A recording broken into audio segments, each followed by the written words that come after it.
Pemirsa, kita awali informasi pagi hari ini terkait dengan dua pemuda yang diduga menjadi peserta kelompok ini membangunkan sahur dengan menenteng senjata tajam ditangkap. Ya, aksi meresahkan ini terjadi di Kampung Bahari, Tanjung Priok, Jakarta Utara.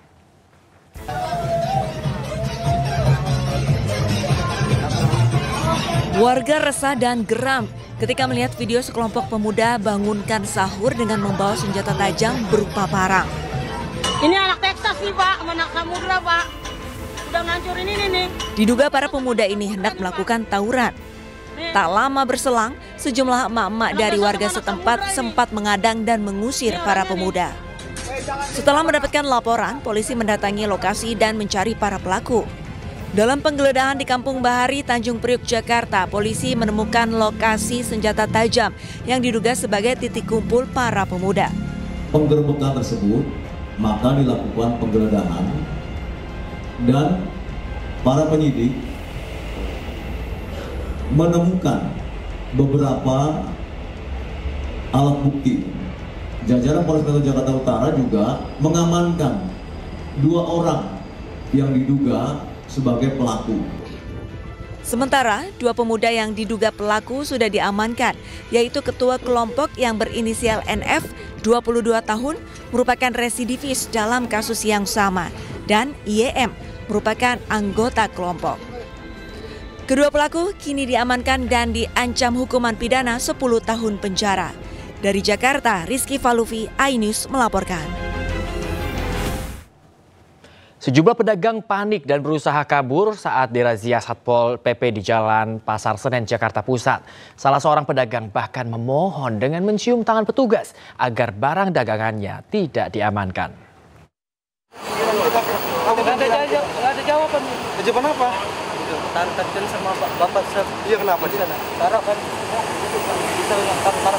Ini mau kita amankan. Kan ada peringatan segede bertulisan itu. Kenapa masih dilanggar? Kita amankan ya. Pedagang kaki lima ini terus memohon agar barang jualannya tidak diangkut petugas Satuan Polisi Pamong Praja yang menggelar razia di Jalan Pasar Senen, Jakarta Pusat. Pedagang ini bahkan mencium tangan petugas agar bisa mempertahankan barang yang dibawanya. Razia tertib Ramadan digelar menyusul mulai semrawutnya jalan utama Pasar Senen akibat banyaknya pedagang pakaian yang berjualan hingga menutup separuh badan jalan. Tidak hanya mengambil hak pejalan kaki dengan hilangnya fungsi trotoar, keberadaan para pedagang yang mulai berjualan selepas maghrib ini juga kerap menimbulkan kemacetan. Sekali lagi saya ingatkan kepada para pedagang, para pelaku usaha, silakan berusaha pada tempatnya. Ya, berusaha berdagang pada tempatnya. Kalau tempatnya sudah mengganggu ketertiban umum, jalan-jalan jadi macet, semraut, termasuk trotoar juga nggak bisa lagi dilintasi oleh pejalan kaki, tentunya ini mengganggu pihak lain. Pada razia kali ini, petugas menertibkan lapak beserta beberapa karung berisi barang dagangan yang ditinggalkan pemiliknya di atas trotoar. Petugas akan terus menindak tegas para pedagang kaki lima jika masih tetap nekat berjualan di tempat yang telah dilarang. Dari Jakarta, Rani Sanjaya, iNews melaporkan. Pemirsa, seorang polisi gadungan diamuk warga di Stasiun Tanah Abang, Jakarta Pusat. Warga geram dengan ulah pelaku yang memalak sopir angkot dengan mengacungkan pistol. Jangan mainin ke atas bang. Jangan mainin ke atas. Pria yang mengaku seorang anggota Intel Kepolisian ini menjadi bulan-bulanan warga di Stasiun Tanah Abang, Jakarta Pusat. Warga geram dengan ulah pelaku yang memalak sejumlah sopir angkot dengan mengacungkan pistol. Ini kalau dikejar sini dia jangan. Bautan ini. Lihat.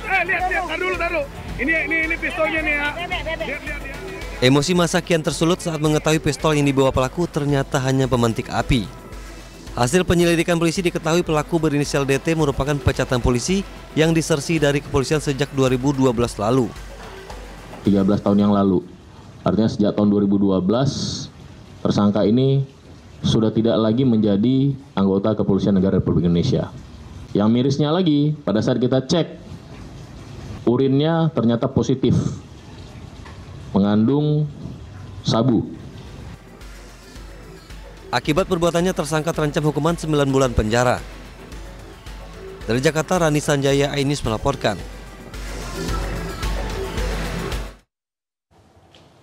Pemirsa, aksi pelaku balap liar di Lumajang, Jawa Timur ini viral di media sosial lantaran mengejek polisi saat akan dibubarkan. Namun saat berhasil ditangkap, pelaku balap liar yang masih usia remaja ini menangis histeris, takut ditahan.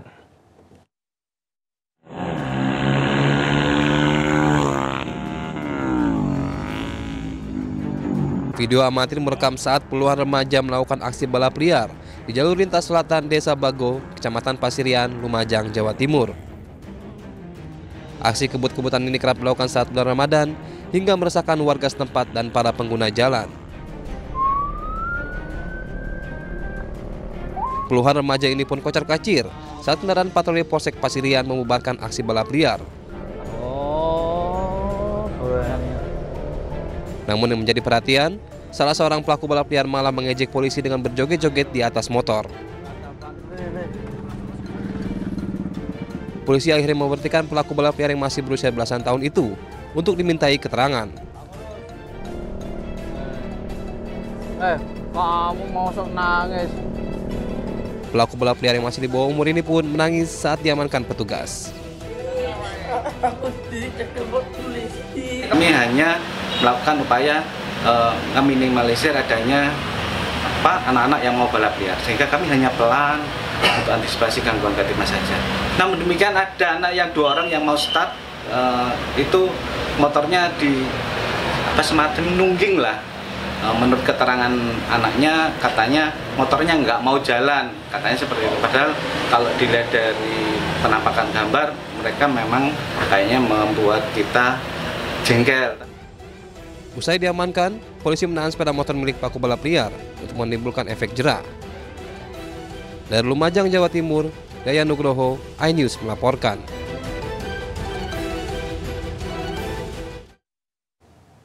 Memancing di kolam lele tetangga, pemirsa, seorang anak di Ponorogo, Jawa Timur ditembak pemilik kolam. Akibatnya peluru bersarang di tangan korban dan harus segera dioperasi.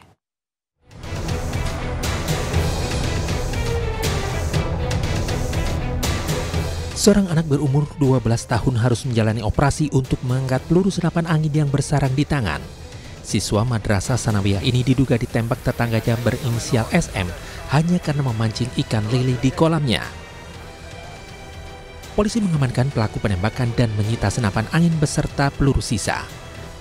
Penembakan berawal saat korban bersama 4 temannya memancing ikan di kolam lele milik pelaku. Emosi pelaku pun tak terkendali setelah anak-anak tersebut tidak mengindahkan peringatan sebelumnya. Sering lelenya ini diambil, padahal sudah ada pagernya sebetulnya. Ada pagar pembatas dari besi, yang namanya anak itu gimana? Istilahnya ya mengambil, mengail bergantian. 5 anak itu bergantian. Kebetulan pas korban ini bergiliran terakhir atau gilirannya, ya, si pelaku ini pas mengetahui sehingga langsung menembak dengan senapan angin yang ada di tangannya. Kasus ini ditangani petugas PPA Polres Ponorogo. Dari Ponorogo, Jawa Timur, Ahmad Subeki, iNews melaporkan.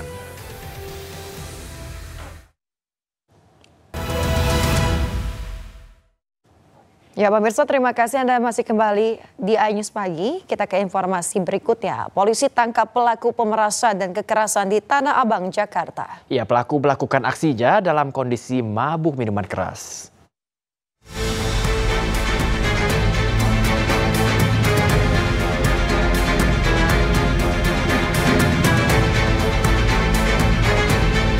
Inilah video viral yang merekam aksi seorang preman memalak dan membacok korbannya di seputaran stasiun kereta Tanah Abang, Jakarta Pusat beberapa waktu lalu. Korban diketahui merupakan seorang pria yang hendak masuk ke dalam stasiun kereta Tanah Abang, Jakarta Pusat. Saat beraksi, pelaku mendorong dan memaksa korban untuk menyerahkan sejumlah barang miliknya. Tak cukup sampai di situ, pelaku pun membacok korban dengan sebuah golok hingga luka-luka.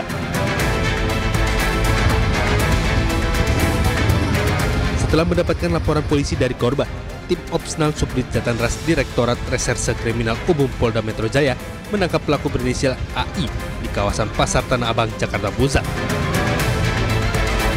Dari hasil pemeriksaan penyidik, pelaku berhasil membawa kabur uang milik korban senilai Rp100.000 dan nekat melakukan aksinya tersebut lantaran pelaku dalam kondisi mabuk minuman keras. Tersangka ditangkap 1,5 hari kemudian atau Jumat dini hari, ya tanggal 7 Maret di daerah Pasar Tanah Abang. Tadi kami sudah hubungi langsung penyidik, jadi indikasinya tersangka saat melakukan aksi dalam keadaan mabuk, ya. Dan saat korban hendak melarikan diri, saat korban hendak mengejar tersangka, itu sempat dihalangi oleh seseorang, ya ini masih didalami dan diburu oleh rekan-rekan dari Subdit Jatanras karena yang bersangkutan menghilang, ya. Ini harus dipastikan apa maksud dan tujuan dia menghalang-halangi korban yang akan mengejar. 29 tahun. Penyidik juga masih memburu satu terduga pelaku lain lantaran menghalangi korban pada saat ingin mengejar pelaku. Selain itu, pelaku telah ditahan di rutan Mapolda Metro Jaya dan dijerat dengan pasal pencurian dan kekerasan dengan ancaman hukuman 9 tahun penjara. Dari Jakarta Selatan, Den Helmi Sanjangbati, iNews melaporkan. Pemirsa, puluhan dokter ahli kembali menghadiri sidang lanjutan gugatan Kolegium Kesehatan di Pengadilan Negeri Tata Usaha Negara Cakung, Jakarta Timur. Pada siang kali ini, penggugat menghadirkan 2 saksi fakta. Dalam keterangan saksi fakta, kolegium yang disahkan oleh Menteri Kesehatan tidak berdasarkan hukum. Dan Menteri Kesehatan dianggap meninggalkan sifat independen dari kolegium. Para dokter meminta agar Menteri Kesehatan mencabut Peraturan Menteri Kesehatan Nomor 12 Tahun 2024 dan menggantinya dengan Peraturan Menteri yang baru, yang substansinya tidak lagi menyimpang dengan Undang-Undang Nomor 17 Tahun 2023. Saksi fakta yang memang tadi membeberkan apa fakta yang kejadian terjadi sesudah timbulnya SK Menkes tentang pembentukan Kolegium Kementerian Kesehatan. Memang di situ terlihat bahwa faktanya Kolegium Kesehatan yang dibentuk oleh Menteri Kesehatan itu tidak. Pemirsa, Pengadilan Negeri Jakarta Pusat memvonis Guru Besar Hukum Internasional Universitas Hasanuddin Makassar, Profesor Martin Napang, 1 tahun penjara terkait kasus pemalsuan surat keputusan Mahkamah Agung. Pemirsa, dalam putusannya, Hakim Ketua memvonis terdakwa selama 1 tahun penjara karena terbukti secara sah dan meyakinkan melakukan tindak pidana kejahatan penipuan yang membuat korban John Palinggi mengalami kerugian sebesar 950 juta rupiah. Vonis tersebut jauh lebih ringan dari tuntutan jaksa penuntut umum yang meminta agar terdakwa divonis 4 tahun penjara. Terdakwa melanggar pasal 263 KUHP tentang pemalsuan dokumen dan pasal 378 KUHP tentang penipuan. Terdakwa mengaku akan melakukan banding karena merasa tidak pernah melakukan perbuatan yang dituduhkan oleh korban. Menanggapi vonis tersebut, pemirsa, korban mengaku kecewa karena dinilai terlalu ringan. Kasus bermula sejak 7 tahun lalu, di mana terdakwa memasukkan surat putusan Mahkamah Agung terhadap perkara orang tua angkat korban. Sama sekali saya tidak bersalah, apalagi tidak ada putusan Mahkamah Agung yang saya palsukan yang dijadikan bukti dalam persidangan ini. Tidak satu pun. Tidak ada putusan bukti surat, apalagi hasil lab krim yang menyatakan, yang menunjukkan adanya putusan Mahkamah Agung KPK yang palsu dan mana yang asli. Saya tidak ingin terlalu panjang untuk menanggapi ini. Saya menghormati hakim. Tetapi kalau saya pikirkan, saya 7 tahun lebih berjuang untuk hal-hal kebenaran ini. Saya tidak pernah berpikir bahwa saya ditipu 950 juta itu akan. Majelis Hakim Pengadilan Negeri Jakarta Selatan memvonis terdakwa penipuan salah satu bank swasta Ted Siong 3 tahun penjara. Menanggapi vonis tersebut, kuasa hukum terdakwa akan melaporkan hakim ke Komisi Yudisial dan DPR RI. Setelah divonis 3 tahun penjara, kuasa hukum terdakwa mengaku keberatan dengan vonis tersebut dan berencana akan melakukan banding. Tak hanya itu pemirsa, kuasa hukum Ted Siong juga berencana melaporkan majelis hakim ke Badan Pengawas Komisi Yudisial dan Komisi 3 DPR RI terkait persidangan yang tetap digelar meski terdakwa sedang dirawat di rumah sakit. Kuasa hukum menilai vonis hakim tidak melihat azas kemanusiaan, di mana saat ini terdakwa tengah menjalani perawatan di rumah sakit karena penyakit jantung. Ini kami akan keberatan. Kami akan ajukan keberatan ke pengawas di Mahkamah Agung, namanya Badan Pengawas. Kami ajukan keberatan juga nanti ke Komisi Yudisial sama Komnas HAM. Kami ajukan keberatan. Ini terlepas dari persoalan substansi putusannya, tetapi tata cara persidangan ini sangat-sangat tidak manusiawi menurut kami. Sangat tidak manusiawi. Tadi yang saya sampaikan bahwa kondisinya terdakwa yang tidak memungkinkan. Yang kedua peralatan yang tidak memadai. Ini kita teman-teman kan lihat tadi di ponsel kayak gitu kan, itu sidang online seperti itu kan sangat tidak layak. Sementara itu pemirsa, Pengadilan Negeri Jakarta Selatan menggelar sidang perdana kasus tewasnya remaja 16 tahun dengan terdakwa anak bos Prodia Arif Nugroho. Sidang beragendakan pembacaan tuntutan itu digelar secara tertutup. Pemirsa, terdakwa Arif Nugroho Bayu Hartoyo tiba di Pengadilan Negeri Jakarta Selatan dengan mengenakan rompi tahanan. Sidang perdana beragendakan pembacaan tuntutan ini dilaksanakan secara tertutup. Majelis hakim juga menjelaskan sidang akan terus digelar tertutup apabila membahas soal asusila. Sementara itu, usai sidang pemirsa, kuasa hukum menolak menjelaskan tuntutan kepada kedua terdakwa. Arif Nugroho dan Muhammad Bayu menjadi tersangka kekerasan seksual dan penyalahgunaan narkotika terhadap 2 remaja putri. Salah satunya tewas di sebuah hotel di kawasan Kebayoran Baru, Jakarta Selatan. Tadi hakim memerintahkan jaksa ya untuk membacakan dakwaan. Agenda pertama adalah membacakan dakwaan. Nah, kami hanya sifatnya mendengar dakwaan yang dibacakan sama Pak Jaksa ya, Jaksa Penuntut Umum ya. Demikian yang saya bisa kami sampaikan. Pasal yang didakwakan apa tuh, Bang? Masalah pasal yang bisa didakwakan nanti karena ini sifatnya tertutup, ya karena ini sifatnya tertutup, jadi kami tidak bisa kami menyampaikan secara gamblang ya. Bang, untuk Anda tadi kan pada rekan-rekan media ditutup ya, jadi. Pemirsa, KPK menggeledah kantor pusat Bank Pembangunan Daerah TBK Jabar Banten atau BJB. Kantor BJB digeledah terkait kasus dugaan korupsi pengadaan iklan media yang mengaitkan nama Ridwan Kamil.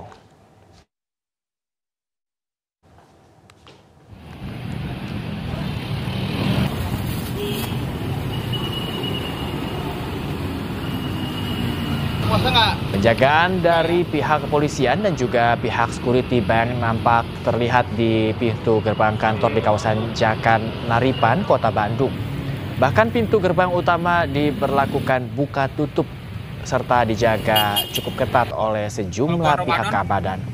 Kantor BJB digeledah KPK terkait kasus dugaan korupsi pengadaan iklan media yang mengaitkan nama Ridwan Kamil.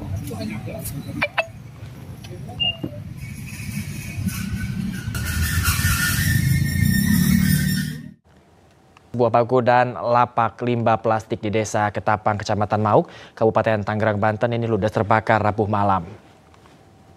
Hubungan api membesar dan sebentar lagi merambatan di rumah. Pemirsa, banyaknya bahan plastik yang mudah terbakar membuat api dengan cepat meludeskan tumpukan limbah plastik di beberapa titik. Lokasi kebakaran dekat pemukiman ini membuat warga panik dan mencoba membantu petugas damkar memadamkan api. Petugas mengerahkan 8 unit mobil damkar untuk memadamkan api. Api padam 3 jam kemudian. Kebakaran diduga akibat korsleting listrik. Tidak ada korban, namun kerugian materi mencapai puluhan juta rupiah. Kasus kebakaran kini ditangani oleh Satreskrim Polres Tangerang. Untuk kronologis kejadian kebakaran, asal api dari korsleting listrik dilihat langsung oleh karyawan penunggu gudang tersebut. Untuk titik api muncul dari tumpukan karung yang berisi plastik.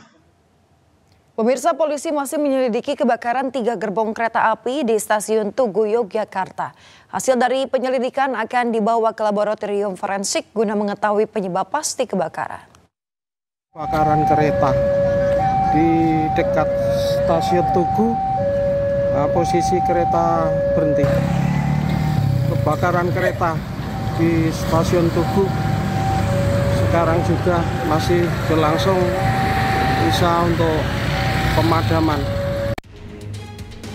Menyusul kebakaran gerbong kereta api di stasiun Yogyakarta, polisi masih melakukan penyelidikan di lokasi kejadian dengan melibatkan tim Inavis. Kebakaran tersebut sebelumnya menghanguskan 3 buah gerbong yang berada di area stabling atau parkir gerbong tambahan. Kapolresta Yogyakarta, Kombes Pol Aditya Surya Dharma menyatakan, hasil penyelidikan di TKP akan dibawa ke laboratorium forensik. Hal tersebut guna mengetahui penyebab pasti kebakaran, apakah karena korsleting listrik atau ada penyebab lain. Belum ya, kita masih kita dalami, terlalu awal, jadi masih proses pemadaman, kita akan panggil lapor untuk pengecekan. Jalan awal itu gerbong dalam, ini kan pada lokasi parkir di luar yang di lokasi penumpang sana. Informasi ini adalah untuk tambahan menjelang Lebaran. Sebelumnya kebakaran menghanguskan 3 gerbong kereta api yang terjadi pada Rabu pagi sekitar pukul 6.25 waktu Indonesia Barat. PT KAI Daob 6 Yogyakarta juga belum dapat memastikan jumlah kerugian akibat peristiwa kebakaran. Dari Yogyakarta, Gunanto Farhan, iNews melaporkan. Perbaikan jalur mudik terus dilakukan jelang arus mudik Lebaran 2025. Perbaikan bersifat sementara, yakni tambal sulam sepanjang jalur Pantura menuju arah Jawa.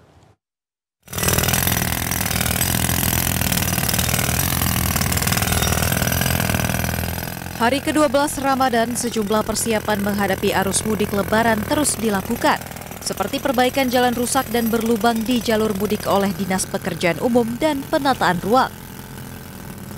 Salah satu titik perbaikan yaitu di pintu keluar gerbang tol Cikampek atau tepatnya di jalur nasional Cikopo, Bungursari, Purwakarta. Para pekerja melakukan penggalian jalan-jalan yang rusak dan berlubang menggunakan alat dengan kedalaman mulai dari 6 cm hingga 12 cm, tergantung tingkat kerusakannya. Kemudian jalan tersebut dilakukan penambalan menggunakan aspal untuk meratakan jalan. Perbaikan ini bersifat sementara agar jalan bisa dilintasi dengan nyaman dan aman.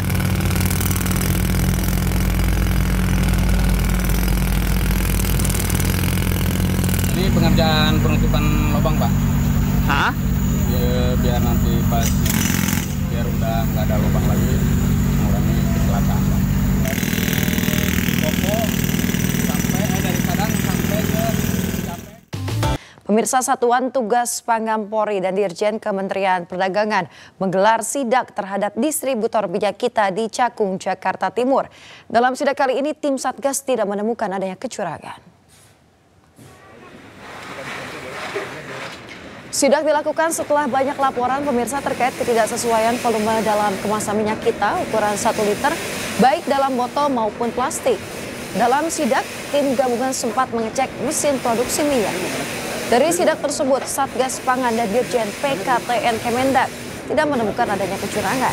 Setelah menguji takaran, kemasan 1 liter terdapat 970 ml, sedangkan yang 2 liter terdapat 1990 ml.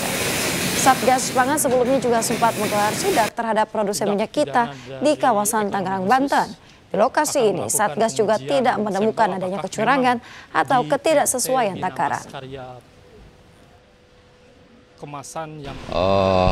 Untuk produksi minyak kita, suplai bahan baku dari Smart, PT Smart dengan komposisi CP8 dan diproduksi 1 hari suplai itu dapat kurang lebih 150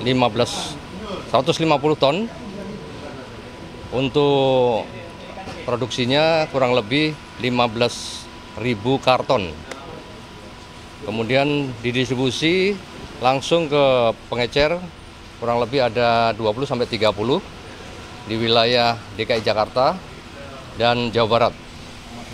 Dan saat ini kita lihat sendiri tadi hasil pengukuran masih batas toleransi 0,97 dari 1 liter yang tertera di label.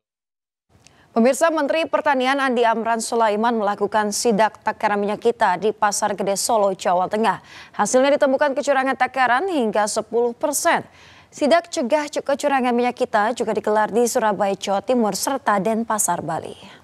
Beliau itu hanya mencari keuntungan 1.000, 2.000, 10.000 rupiah di bulan suci Ramadan, mencari rezeki dan Sidak dilakukan Menteri Pertanian beserta jajaran di Pasar Gede Solo. Di pasar ini ditemukan minyak goreng kemasan yang masih kurang dari takaran 1 liter yang membuat masyarakat resah.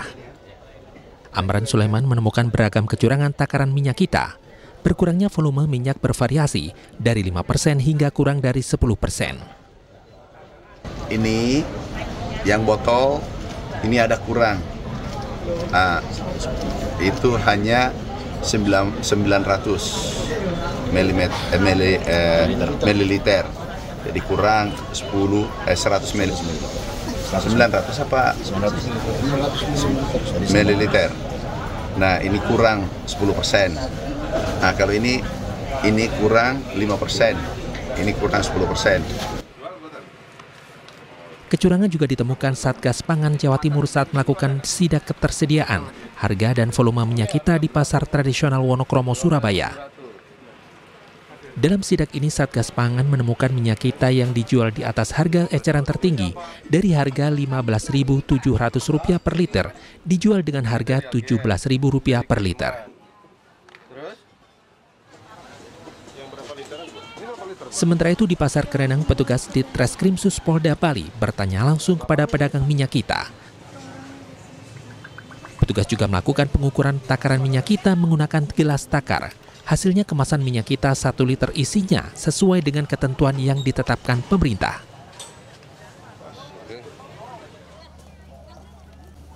Sementara untuk mencegah kelangkaan serta naiknya harga minyak goreng jelang Lebaran, operasi pasar digelar di Pangkalan Kerinci, Kabupaten Pelalawan, Riau. 10 ton minyak kita dijual kepada masyarakat dengan harga Rp14.700 per kilo, sedangkan di tingkat pengecer mencapai Rp18.000 hingga Rp20.000 per kilogram. Setiap konsumen dapat membeli hingga 5 kilogram. Terbantu sekali. Berapa 1 liternya beli? 14.700. Di pasaran berapa? 18.000. 18.000. Ini rencananya minyak goreng itu apa nih? Mau untuk Lebaran buat kue atau apa nih? Ya gitu buat kue. Ya, Lebaran ya. Selama bulan Ramadan ini kita rencanakan sebanyak 40 ton. Di beberapa titik, ada 6 titik yang akan kita lakukan kegiatan operasi pasar minyak goreng. 10 ton minyak kita untuk operasi pasar di Pangkalan Kerinci ludes dalam waktu 2 jam. Sementara 30 ton minyak kita lainnya didistribusikan ke wilayah Pangkalan Kuras dan Pangkalan Lesung. Tim Liputan iNews melaporkan. Pemirsa, hingga Rabu sore tepatnya 12 Maret 2025, 26 dari 52 narapidana yang kabur dari lapas kelas 2B Kuta Cane Aceh Tenggara dilaporkan telah diamankan. Kepala Lapas kelas 2B Kuta Cane Andi Hashim mengatakan puluhan narapidana itu ditangkap seketika saat mereka berupaya kabur. Ada juga atas inisiasi dari pihak keluarga untuk menyerahkan mereka kembali ke pihak berwajib. Kalapas menyebut para narapidana mengaku bingung usai kabur sehingga akhirnya memutuskan menyerahkan diri. Kalapas mengimbau kepada para narapidana yang punya inisiasi untuk menyerahkan diri agar tidak perlu takut akan adanya hukuman atau penyiksaan terhadap mereka.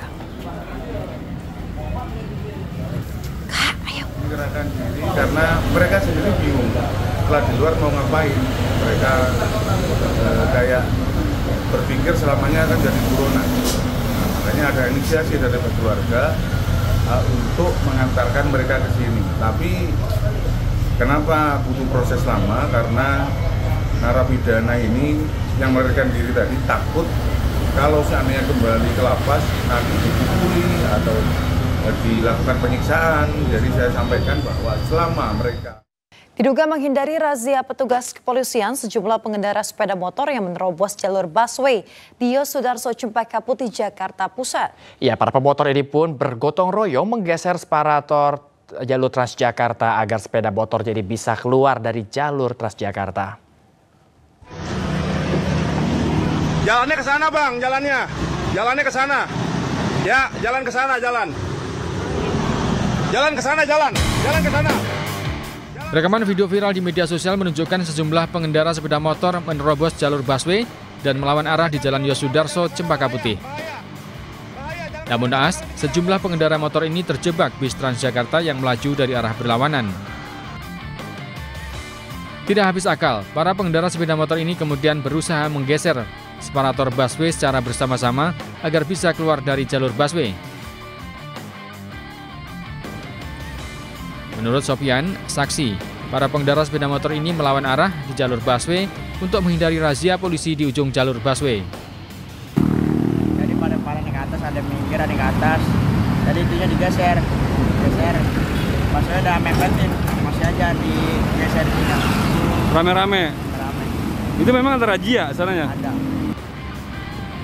Jalur busway di kawasan Yosudarso menuju Cempaka Putih ini kerap dilintasi pengendara selain bis Transjakarta, meski kondisi arus lalu lintas di jalur arteri tersebut tidak macet. Dari Jakarta, Sofyan Firdaus, iNews melaporkan. Pemirsa, sebuah video yang beredar di media sosial ini viral usai menampilkan momen mencurigakan dalam rapat dengar pendapat antara Komisi 6 DPR RI dan PT Pertamina. Dalam video tersebut, salah satu anggota DPR kedapatan menyelipkan amplop coklat di bawah meja setelah menandatangani dokumen. Bapak klarifikasi ke dalam.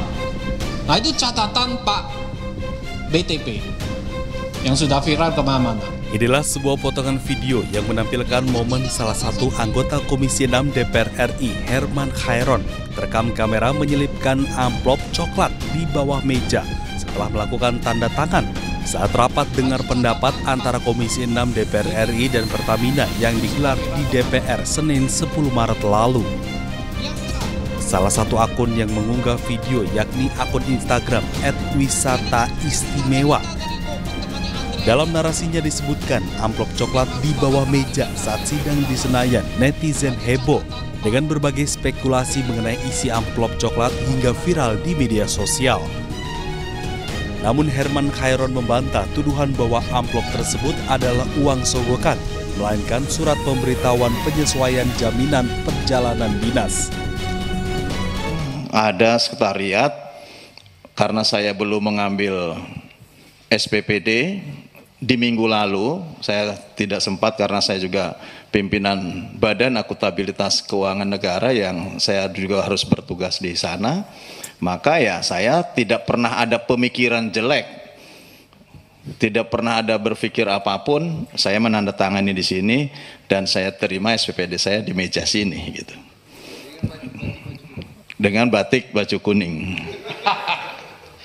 Jadi kalau kemudian muncul tiba-tiba di medsos dibuatkan seolah-olah terjadi rapat dengan sesuatu hal yang disebutkan oleh mereka itu, menurut saya itu adalah fitnah yang keji. Oleh karena itu bagi siapapun pembuat konten video itu, harap Anda hapus, dan karena itu adalah fitnah. Dan saya juga mempertimbangkan kalau ini karena menyangkut persoalan Komisi 6, bukan hanya persoalan kejadian itu, tetapi ini kan menyangkut masalah Komisi 6 di situ, menyangkut masalah eksistensi dan martabat seluruh anggota dan institusi Komisi 6. Hal ini menjadi pelajaran bagi semua agar tidak mudah mengambil kesimpulan dari sudut pandang personel. Tim Liputan iNews melaporkan. Pemirsa, Menteri Keuangan Sri Mulyani Indrawati hanya tersenyum saat menanggapi kabar dirinya akan mundur dari Kabinet Merah Putih. Momen ini terjadi usai Sri Mulyani menemui Presiden Prabowo Subianto di Kompleks Istana Kepresidenan Jakarta Pusat. Bahas apa hari ini, Bu? Ya, dikasih jalan ya. Ya. Ibu soal apa? Kenapa?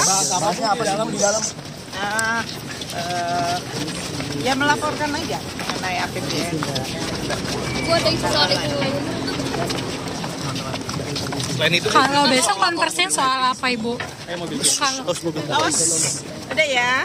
Thank you. Kalau besok konversinya soal apa, Bu? Ya konferensi pers besok aja lah. Jam berapa, Bu? Jam berapa, Ibu? 10. Ibu, tadi ada arahan Pak Prabowo nggak terkait dengan APBN kita, Bu? Bu, tadi ada arahan apa, Bu? Berikutnya pemirsa, Kejaksaan Agung berencana memanggil mantan Komisaris Utama Pertamina Basuki Cahayapurnama atau Ahok dalam kasus korupsi minyak Pertamina hari ini. Saat ini total ada 9 tersangka yang telah ditetapkan Kejagung dalam kasus yang merugikan negara sebesar 193,7 triliun tersebut.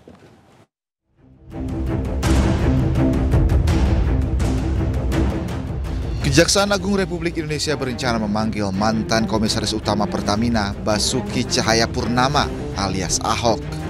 Ahok akan diperiksa dalam kasus dugaan korupsi minyak PT Pertamina Patraniaga periode 2018-2023. Kejagung menyebut Ahok dijadwalkan diperiksa pada Kamis besok pukul 10 pagi. Terkait pemeriksaan ini, juru bicara PDI Perjuangan Guntur Romli mengatakan Ahok siap dipanggil oleh Kejaksaan Agung terkait kasus korupsi Pertamina Patraniaga. Namun PDI Perjuangan mengingatkan agar tidak ada politisasi dalam pemanggilan Ahok tersebut. Dan beliau juga siap untuk membawa rekaman, rapat, dan juga apa yang beliau usulkan kepada Direktur Utama Pertamina waktu itu. Namun bagi kami juga di PDI Perjuangan ingin menggarisbawahi jangan sampai kasus ini menjadi kasus politisasi. Kejaksaan Agung telah menetapkan 9 orang tersangka. Mereka diantaranya Direktur Pusat dan Niaga PT Pertamina Patraniaga Maya Kusmaya dan Vice President Trading Operation PT Pertamina Patraniaga Edward Korn. Selain itu, 7 orang lain tersangka mayoritas menjabat sebagai direktur, diantaranya Direktur Utama PT Pertamina Patraniaga Rifa Siahaan. Adapun kerugian negara yang ditimbulkan akibat korupsi ini mencapai 193,7 triliun rupiah per tahun. Tim Liputan iNews melaporkan.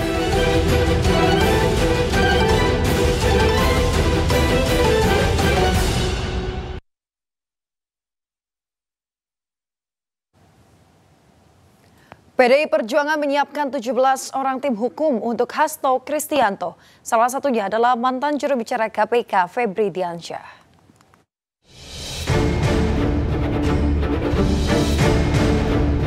DPP PDI Perjuangan menunjuk 17 orang sebagai tim hukum yang akan mendampingi Sekjen PDI Perjuangan Hasto Kristianto menjalani proses hukum. 17 orang tim hukum itu diisi oleh kader PDI Perjuangan dan praktisi hukum. Salah satu anggota tim hukum itu adalah mantan juru bicara KPK Febri Diansyah. Febri Diansyah juga ditunjuk sebagai koordinator juru bicara tim hukum yang akan membela Hasto di persidangan. Dan kami telah mempersiapkan tim hukum yang akan membela Sekjen PDI Perjuangan Pak Hasto Kristianto. Dalam kesempatan ini, saya ingin memperkenalkan tim penasihat hukum yang akan mendampingi Pak Hasto Kristianto pada persidangan yang akan dimulai pada hari Jumat 14 Maret 2025.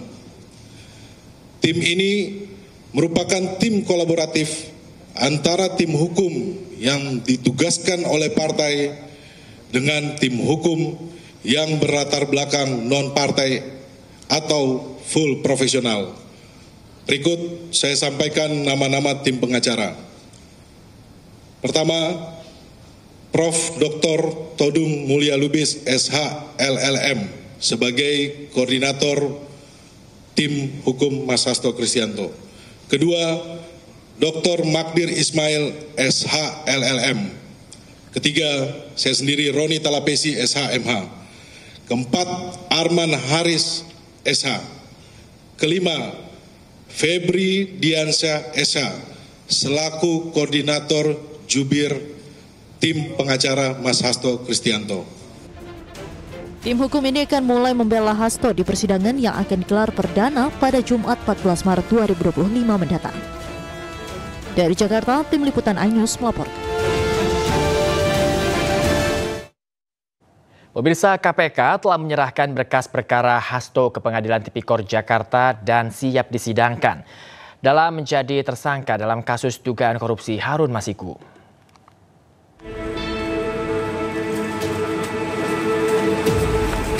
Penyidik Komisi Pemberantasan Korupsi telah melimpahkan berkas perkara Sekjen PD Perjuangan Hasto Kristianto ke Pengadilan Tindak Pidana Korupsi Jakarta pada 10 Maret lalu. Dengan dilimpahkannya berkas perkara ini, kasus dugaan korupsi Sekjen PD Perjuangan siap disidangkan. Selanjutnya, PN Tipikor akan menentukan jadwal sidang serta komposisi majelis hakim yang akan meriksa dan mengadili perkara. Sekjen PD Perjuangan Hasto Kristianto ditetapkan sebagai tersangka oleh KPK dalam kasus suap pergantian antar waktu Harun Masiku. Komisi Anti Rasuah menemukan bukti Hasto bekerja sama dengan Harun Masiku melakukan upaya suap kepada ex-komisioner KPU Wahyu Setiawan untuk meloloskan Harun Masiku sebagai anggota legislatif melalui mekanisme pergantian antar waktu. KPK juga telah menemukan bukti lain saat Hasto berupaya merintangi penyidikan dengan meminta pegawainya menelpon Harun Masiku saat operasi tangkap tangan KPK pada Januari 2020 silam. Hasto pun telah mengajukan pra-peradilan namun ditolak. Sementara di pra-peradilan kedua, pengadilan menggugurkan gugatan tersebut karena kasus Hasto telah dilimpahkan ke pengadilan. Tim Liputan iNews melaporkan. Partai Perindo maksud kami menjalurkan bantuan kepada korban kebakaran di Desa Hilinaa, Kota Gunung Sitoli, Sumatera Utara. Dalam insiden kebakaran yang terjadi pada 21 Februari tersebut, 2 keluarga terpaksa kehilangan seluruh harta benda mereka akibat dilahap si jago merah.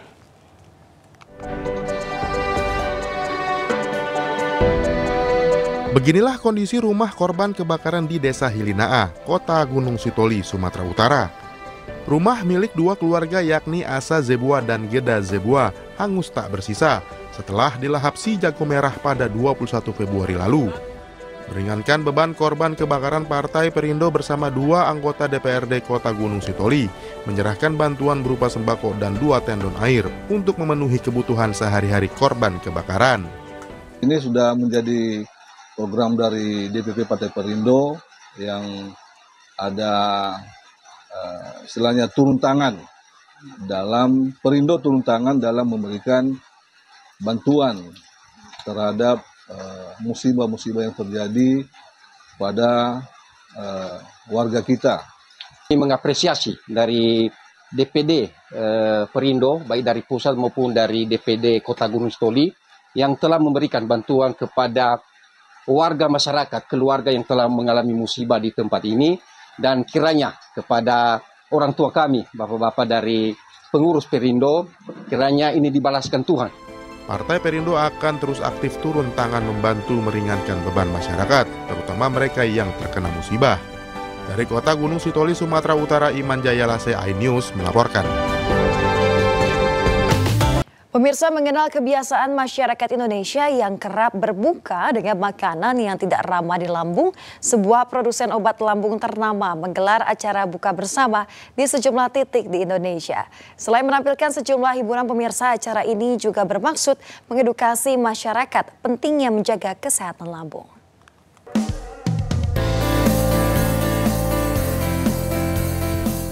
PT Kalbe Farma Tbk melalui brand Proma menggelar program #Buka Jalan Kebaikan di sepanjang Ramadan 2025 di Kampus Universitas Indonesia, Depok, Jawa Barat.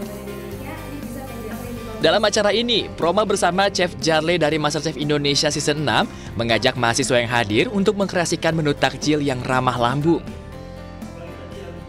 Acara ini hadir dilandaskan adanya kebiasaan masyarakat Indonesia, khususnya anak muda yang kerap mengkonsumsi menu takjil yang beresiko bagi kesehatan lambung. Membagikan takjilnya yang tentunya takjil yang ramah lambung gitu ya.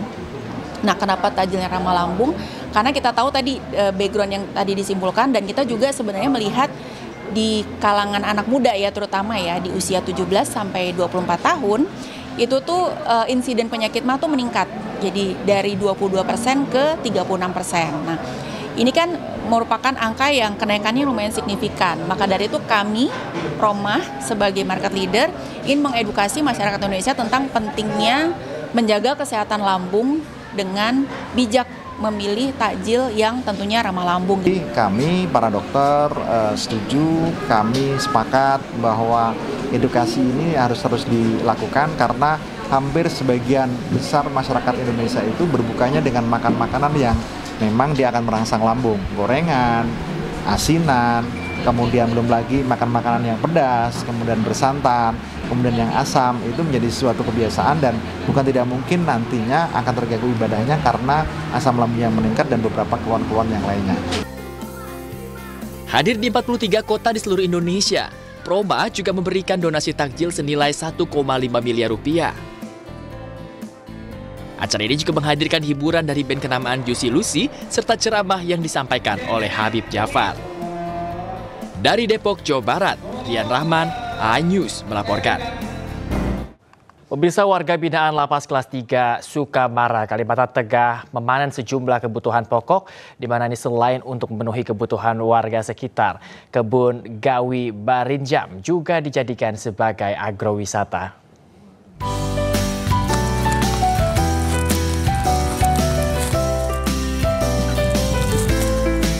Warga binaan Lapas Kelas 3 Sukamara, Kalimantan Tengah memanen sejumlah kebutuhan pokok, salah satunya jagung dan cabai.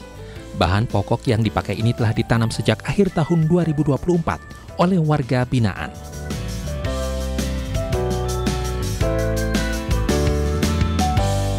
Dari 1 hektar lahan jagung yang dihasilkan mencapai 7 ton, maka jika 5 hektar lahan yang ditanam maka akan menghasilkan 35 ton jagung siap panen pada bulan Maret 2025.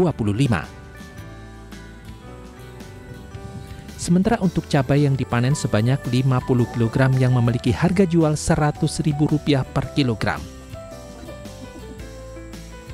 Cabai, jagung, timun, terong. Oh gitu ya. Pokoknya yang dilibatkan napi berapa orang Mas biasanya? Biasanya 8 sampai 10 orang. Sampai 10 orang ya. Ini panen setiap berapa bulan sekali? Kalau untuk udah panen kayak gini 5 hari sekali. Panen terus ya? Ya. Untuk saat ini jagung pada hari ini yang kita saksikan bersama kurang lebih 1 ton karena kita menggunakan pola tanam trip 3 kali. Jadi setelah ini seminggu kemudian kita panen lagi, seminggu kemudian kita panen lagi. Jadi setelah itu kita nanam lagi, jadi tidak ada putusnya. Kebun Gawi Barinjam di area Lapas Sukamara ini juga dibuka untuk umum sebagai sarana rekreasi agrowisata. Para wisatawan dapat membeli hasil pertanian saat panen tiba. Dari Kabupaten Sukamara, Kalimantan Tengah, Sigit Zakwan Pamungkas, iNews melaporkan. Pemirsa, sejumlah bantuan sosial diberikan kepada keluarga penerima manfaat. Bantuan ini diharapkan dapat meringankan kebutuhan masyarakat, terutama saat bulan suci Ramadan.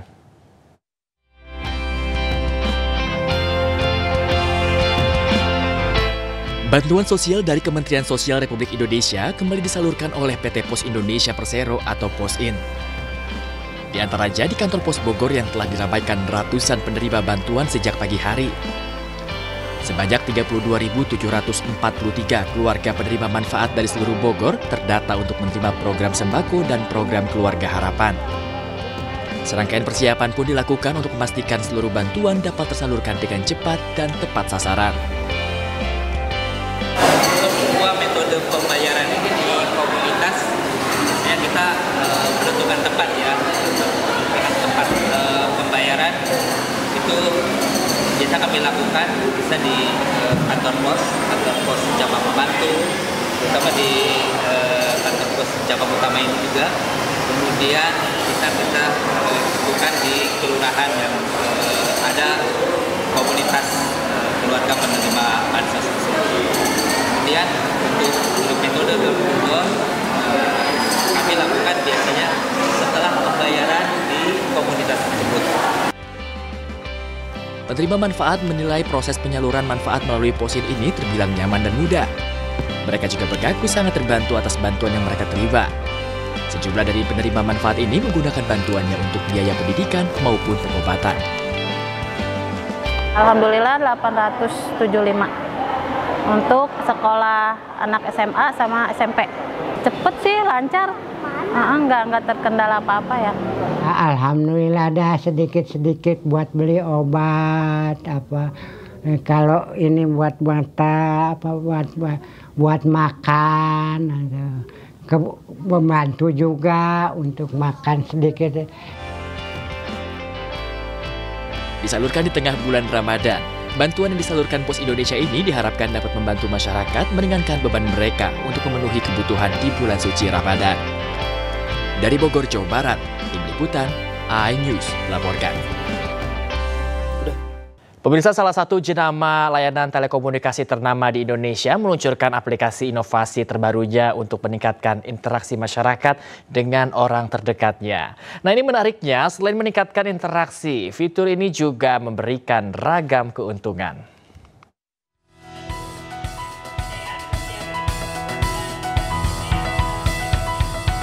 PT XL Axiata Tbk meluncurkan produk inovasi terbarunya bernama XL Circle melalui produk XL Prabayar yang ada di layanan aplikasi MyXL. Fitur inovasi terbaru bertajuk XL Circle ini memungkinkan pelanggan XL Prabayar untuk membuat circle atau grup yang berisikan keluarga, rekan, ataupun komunitas kecil lainnya. Dengan bergabung dalam grup atau circle tersebut, memungkinkan pelanggan untuk berbagi kuota dengan anggota grup lainnya, serta memperoleh bonus kuota 10 GB setiap kali total transaksi pembelian paket internet yang mencapai Rp100.000 dan kelipatan melalui berbagai channel seperti MyXL, toko pulsa, e-commerce, bank, dan berbagai layanan pengisian pulsa lainnya. Memudahkan pelanggan XL untuk bisa membuat satu grup yang dengan teman-teman pokoknya mau komunitas lari, komunitas teman-teman, pertemanan semuanya, dan dari komunitas tersebut yang menjadi satu circle itu akan mendapatkan benefit yang jauh lebih banyak gitu. Jadi diantaranya misalnya baru pertama kali membuat akan mendapatkan welcome bonus gitu berupa 5 GB yang bakal bisa dinikmati bareng-bareng dari anggota circle-nya. Tapi tidak hanya itu, kita juga menambahkan banyak benefit lain yang di-trigger atau misalnya yang dimulai yang didapatkan dengan akumulasi transaksi bersama. Jadi setiap anggotanya kalau bertransaksi akan diakumulasikan dan transaksi tersebut akan mendapatkan benefit atau bonus lain gitu selama targetnya tercapai gitu.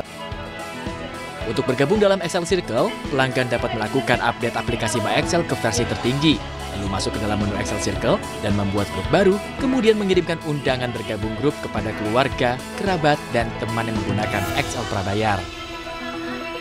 XL berkomitmen untuk memberikan yang terbaik bagi pelanggan dan terus berinovasi untuk meningkatkan pengalaman layanan. Dari Jakarta, Stephen Patidaba, Andri Setiawan, iNews melaporkan. Pemirsa, MNC Live bersama Gigit Dental Studio melakukan kerjasama di bidang kesehatan perawatan gigi di Kota Bogor, Jawa Barat. MNC Live memberikan asuransi kecelakaan bagi para pasien yang menjalani perawatan di klinik gigi tersebut.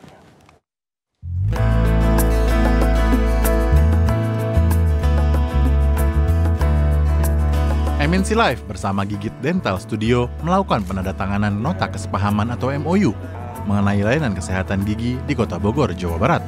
Hadirnya asuransi kecelakaan dari MNC Live ini bertujuan untuk menciptakan perlindungan bagi masyarakat, sehingga mereka yang berobat ataupun perawatan di klinik gigi tersebut merasa aman dan nyaman. Selain pasien, tenaga medis juga diberikan perlindungan asuransi kesehatan agar dapat lebih nyaman dalam memberikan pelayanan yang terbaik bagi pasiennya. Akan lebih banyak juga pasien yang aware tentang kesehatan gigi. Kami akan mendapatkan perlindungan diri dari MNC Live gitu. Jadi pasien juga merasa tenang pada saat berobat ke gigi dental. Ya, kami terus melakukan kerjasama dengan klinik-klinik seperti klinik gigi dental ini, dan harapannya adalah semakin banyak kerjasama kolaborasi dengan klinik lain dan tempat-tempat usaha lain di mana kami juga sangat mendukung pertumbuhan UMKM. Kerjasama ini membuka peluang bagi MNC Live dengan klinik lainnya dan juga memberikan dampak positif bagi masyarakat dengan perlindungan asuransi tersebut. Dari Bogor, Jawa Barat, Andi Firmansyah, iNews melaporkan. Pemirsa, sebuah produsen mobil asal Tiongkok ini sedang meramaikan pasar otomotif di Indonesia. Dengan menghadirkan inovasi dan teknologinya yang terus berkembang, jenama otomotif ini menarik perhatian masyarakat Indonesia.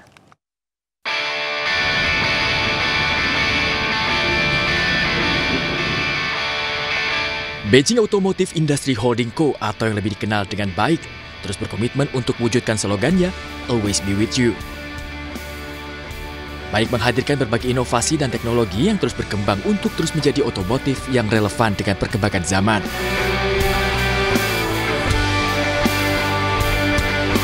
Bike telah berkolaborasi dengan nama-nama besar industri otomotif global selama lebih dari 67 tahun. Semua kolaborasi ini mengukuhkan posisi Bike di kancah otomotif internasional dan terus memperkuat strategi yang berorientasi kepada pelanggan. Kita selalu mengatakan ke setiap calon yang menanyakan bagaimana performa dari Bike ini, bagaimana engine-nya, bagaimana rasanya feel, just do the test drive. Driving is believing.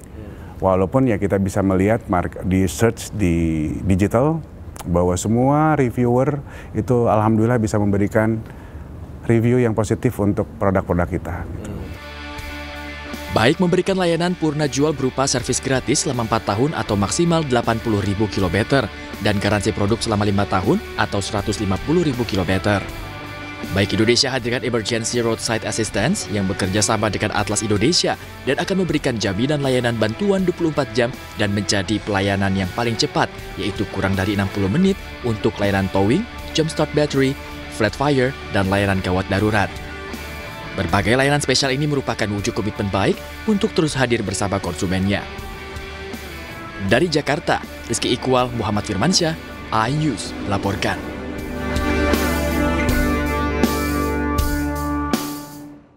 Kapolres Ngada yang ditahan setelah terlibat kasus narkoba ternyata juga terlibat pencabulan bocah di bawah umur. Video pencabulan tersebut diunggah di situs Pordo Luar Negeri. Kekejian yang dilakukan di Kapolres ini itu tidak dilakukan. Tapi masyarakat juga berpikir bahwa narkoba ini dan asia ini kami tegaskan untuk harus.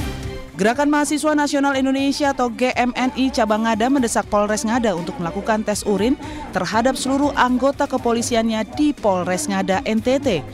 Desakan ini akibat Kapolres Ngada nonaktif AKBP Fajar Widya Dharma Lukman Sukma Atmaja terlibat kasus narkoba dan tindakan asusila pada 3 anak di bawah umur.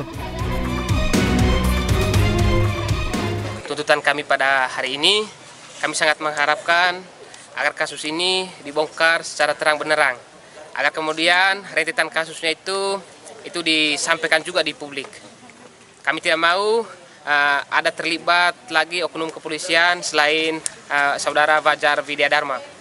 Kami juga mengharapkan atau menuntut Mabes Polri agar kemudian memberikan hukum yang seadil-adilnya bagi pelaku.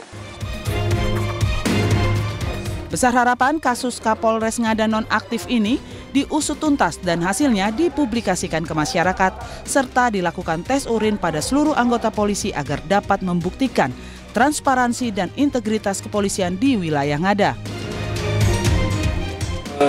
Menekankan bahwa sebenarnya TKP-nya ada di Kota Kupang, ya. Itu pun kami tidak tahu, kami juga baru tahunya setelah dapat informasi. Karena kenapa yang menangani perkara ini kan dari Propam Mabes Polri. Jadi kami sekarang untuk perkara ini kami lagi menunggu hasil dari Propam Mabes Polri.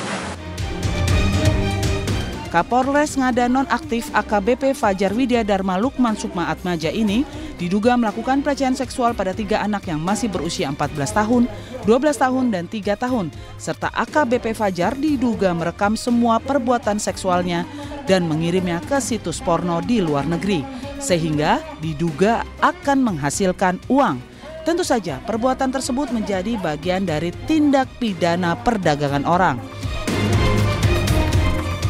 Tim Kepolisian Propam Polri masih memeriksa AKBP Fajar Widya Dharma Lukman. Pemirsa, seorang polisi gadungan diamuk warga di Stasiun Tanah Abang, Jakarta Pusat. Warga geram dengan ulah pelaku yang memalak sopir angkot dengan mengacungkan pistol. Jangan mainin ke atas, Bang. Jangan mainin ke atas. Pria yang mengaku seorang anggota intel kepolisian ini menjadi bulan-bulanan warga di Stasiun Tanah Abang, Jakarta Pusat. Warga geram dengan ulah pelaku yang memalak sejumlah sopir angkot dengan mengacungkan pistol. Ini kalau dikejar sini dia jangan. Pautan ini. Lihat dulu. Ini pistolnya nih ya. Lihat. Emosi massa kian tersulut saat mengetahui pistol yang dibawa pelaku ternyata hanya pemantik api. Hasil penyelidikan polisi diketahui pelaku berinisial DT merupakan pecatan polisi yang disersi dari kepolisian sejak 2012 lalu. 13 tahun yang lalu. Artinya sejak tahun 2012 tersangka ini sudah tidak lagi menjadi anggota Kepolisian Negara Republik Indonesia. Yang mirisnya lagi, pada saat kita cek, urinnya ternyata positif, mengandung sabu. Akibat perbuatannya, tersangka terancam hukuman 9 bulan penjara. Dari Jakarta, Rani Sanjaya, iNews melaporkan. Pemirsa, PT KAI Persero akan memperlakukan program flash sale atau tarif khusus pada kereta api jarak jauh. Ya, besaran tarif single khusus untuk kereta jenis ekonomi, bisnis, dan juga eksekutif ini berbeda. Dan pemirsa, informasi ini sekaligus menutup iNews pagi hari ini. Dan cuplikan tayangan berita iNews dapat Anda saksikan kembali di kanal YouTube @official iNews. Akhirnya mewakili kerabat kerja yang bertugas, saya Bayu Pradana. Dan saya Yasmin Tania, pemirsa pamit undur diri. Terima kasih, selamat pagi dan sampai jumpa.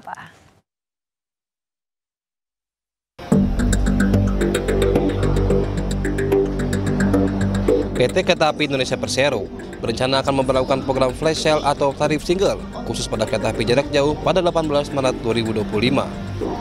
Hal ini dilakukan guna memberi pelayanan terbaik kepada para pengguna kereta api pada saat mudik lebaran. Besaran tarif single khusus yang akan diberlakukan mencapai Rp100.000 untuk tarif kereta ekonomi, Rp100.000 untuk kereta kelas bisnis, dan Rp300.000 untuk kereta kelas eksekutif. Di tanggal 18 kita akan ada flash sale. Nah, di flash sale itu kita akan ada single tarif. Jadi untuk kereta ekonomi tarifnya hanya Rp100.000, bisnis itu Rp200.000, eksekutif Rp300.000. Nah, tinggal nanti dipilih saja karena nggak semua relasi dan nggak semua tanggal itu ada diskonnya seperti itu. Selain tarif khusus atau flash sale, KAI juga telah membuka penjualan tarif promo sebesar 20% pada 18 dan 19 Maret 2025. Tarif promo tersebut akan berlaku untuk keberangkatan mulai 19 Maret hingga 11 April 2025 dengan kuota seat yang disediakan mencapai 38.000 kursi. Dari Jakarta, Riki Anwardi, iNews melaporkan.